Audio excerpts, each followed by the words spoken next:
அது ஒரு வறண்ட கிராமம். வெயில் எரிச்சலால் மண்ணே சுட்டு போன மாதிரி இருந்துச்சு. அதுக்குள்ள நிமிர்ந்து நின்ற பனைமரங்கள் பல இருந்தது. ஆனா ஒரு பனைமரம் மட்டும் வித்தியாசமா இருந்துச்சு. சுருண்ட உடம்பு மாதிரியும் உயிரோட ஏதோ ஒரு உருவம் நிக்கிற மாதிரியும் இருந்துச்சு. அந்த ஊருக்கு வெளியூரிலிருந்து நுங்கு வியாபாரிகள் வந்தார்கள்.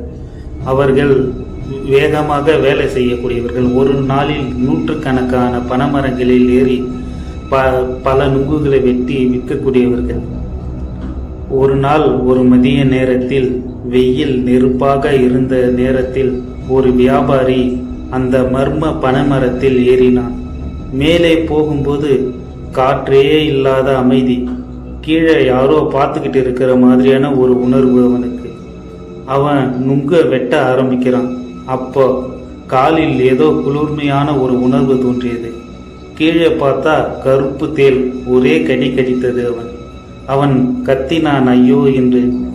அவன் வலி தாங்காமல் அலற ஆரம்பித்தான். உடம்பு முழுக்க அந்த விஷம் பரவ ஆரம்பித்தது. அவனுடைய கண்கள் மங்க ஆரம்பித்தது. அந்த உயரத்தில் இருந்து அவன் கீழே விழ ஆரம்பித்தான். தொப்பென்று கீழே விழுந்தான். கழுத்து முறிஞ்சிடுச்சு. கண்கள் திறந்தபடியே இருந்தது. வாயிலிருந்து ரத்தம் ஒழுக ஆரம்பித்தது. ஆனா அவன் கண்கள் மட்டும் மேல பனைமரத்தையே பார்த்துக்கிட்டு இருந்துச்சு. அந்த நாள் முதல் அந்த மரத்தை யாரும் தொடுவதே இல்லை. ஆனா அந்த பனைமரம் மட்டும் இரவில் அசைந்து ஆடிக்கொண்டே இருந்தது.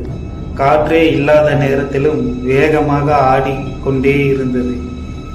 அந்த மரத்தில் உள்ள நுங்கு கருப்பாக மாறுது. பிசுபிசுப்பான சதை மாதிரி மாறிடுச்சு. அது காலப்போக்கில் பழமா மாறி போயிடுச்சு. சிவப்பு ஒட்டிய மாதிரியும் வெடிச்சு உள்ளே கருப்பு சதையாகவும் இருந்துச்சு அந்த பனைமரம். ஒரு நாள் ஒரு மாலை நேரத்துல ஒரு சிறுமி அந்த பனைமரத்துக்கு அடியில விழுந்த பழத்தை எடுத்தா. அது பார்ப்பதுக்கே கொஞ்சம் வித்தியாசமா தான் இருந்துச்சு. அதை தொட்ட உடனே குளிர்மையான ஒரு உணர்வு அவ கையில பட்டுச்சு. ஏதோ கையில ஒட்டிக்கிட்டு போல அவ ஃபீல் பண்ணா. உடனே அவ அதை எடுத்துக்கிட்டு வீட்டுக்கு போக ஆரம்பிச்சாள். அன்னைக்கு இரவு அவ தூங்கிக்கிட்டு இருந்தபோது அவங்க குடும்பத்துல எல்லாரும் தூங்கிக்கிட்டு இருந்தாங்க. ஆனா அவன் மட்டும் திடீர்னு எழுந்திருச்சு ஏதோ கத்த ஆரம்பிச்சா. அவங்க அம்மா பக்கத்துல இருந்துச்சு. என்னமாச்சின்னு கேட்டதும் அவன் மெதுவா திரும்பி அவங்க அம்மாவை பார்த்தா. அப்ப அந்த பொண்ணோட கண்கள் முழுக்க கருப்பா இருந்துச்சு. முகம் வெள்ளையும் கருப்புமா மாறி இருந்துச்சு. வாயிலிருந்து கருப்பா ஏதோ ஒழுகிற மாதிரி இருந்துச்சு.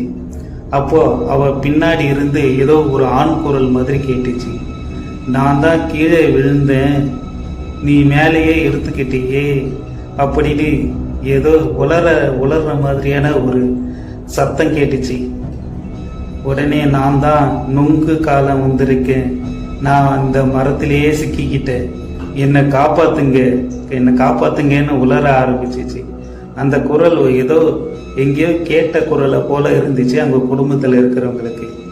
உடனே அந்த பொண்ணு இன்னும் கொஞ்ச நேரத்தில் எனக்கு கல் குடிக்கணும் போல ஆசையா இருக்கு, எனக்கு பீடி கொஞ்சம் பற்ற வச்சு கொடுங்க அப்படி இப்படின்னு கேட்டுச்சு. உடனே அவ சிரிக்க ஆரம்பிச்சான். அந்த சிரிப்பு ஏதோ மனித சிரிப்பு மாதிரியே இல்லை, ஏதோ ஒரு அரக்க சிரிக்கிற மாதிரியே இருந்துச்சு. உடனே அந்த குடும்பத்தில் இருக்கிறவங்க எல்லாம் பயந்து என்ன பண்றதுன்னே தெரியாம அழ ஆரம்பிச்சிட்டாங்க.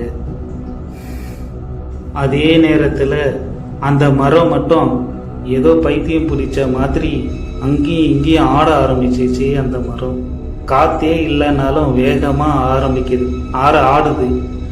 அங்க இருந்து ஏதோ சத்தம் வருது. என்ன சத்தம்னா, என்னை காப்பாத்துங்க, நான் விழுந்துகிட்டே இருக்கேன், என்னை காப்பாத்துங்கன்னு கத்துது அந்த மரம். அன்று அந்த பெண் மேல இருந்த பேய எப்படியோ இவ்வளோ கஷ்டப்பட்டு ஓட்டிட்டாங்க. அன்னைக்கு அந்த பேய அந்த குழந்தைய விட்டு போயிடுச்சு. ஆனா அந்த மரத்துல இருந்து விழுகிற பழத்தை எடுக்கிறவங்க ஒவ்வொருத்தரையும் அந்த பேய் மீண்டும் மீண்டும் பிடிக்க ஆரம்பிச்சிடுச்சு. தினமும் அதே கதை, அதே குரல். அந்த ஊர் முழுக்கவுமே ஒரே பயமா ஆக ஆரம்பிச்சிருச்சு. ஒரு நாள் ரொம்ப உச்சகட்டமா ஒரு நாள் இரவு முழு கிராமமும் விரிச்சு வந்து அந்த மரத்துக்கு முன்னாடி தூரமா நின்று பாக்குறாங்க. ஏன்னா அந்த மரம் வேகமா ஆடுது.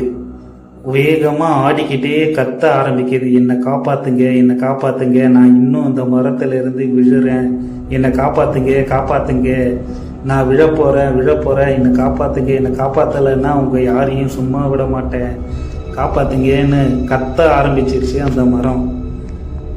அப்புறம் அந்த ஊர்ல இருக்கிற மக்கள் எல்லாம் பயந்து போய் இதை இப்படியே விட்டா வேலைக்கு ஆகாதுன்னு சொல்லி எல்லாரும் சேர்ந்து ஒரு மந்திரவாதியை கூட்டிட்டு வந்து அடுத்த நாள் அந்த மரத்துல பூஜையெல்லாம் போட்டு அந்த மரத்துல இருக்கிற பேயை கட்டி போட ஆரம்பிச்சாங்க. ஆனாலும் அந்த பேய் அடங்கவே இல்லை. அந்த மரம் வேகமா ஆடிக்கிட்டே தான் இருந்துச்சு. வேற வழி இல்லாம அந்த மரத்தையே அப்புறம் வெட்டி போட்டுட்டாங்க. வேற வழி இல்லாம அந்த மரத்தை வெட்டி கொண்டு போய் தூரமா போட்டு எரிச்சிட்டாங்க. அதுக்கப்புறம் தான் அந்த பேய் அதுல இருந்து போயிடுச்சு. அதுக்கப்புறம் அந்த சத்தம் இந்த ஊர்ல திரும்பவும் கேட்கவே இல்லை. இது உண்மையில நடந்த ஒரு சம்பவம் தான். இந்த கதை பிடிச்சா லைக் பண்ணுங்க, சப்ஸ்கிரைப் பண்ணுங்க.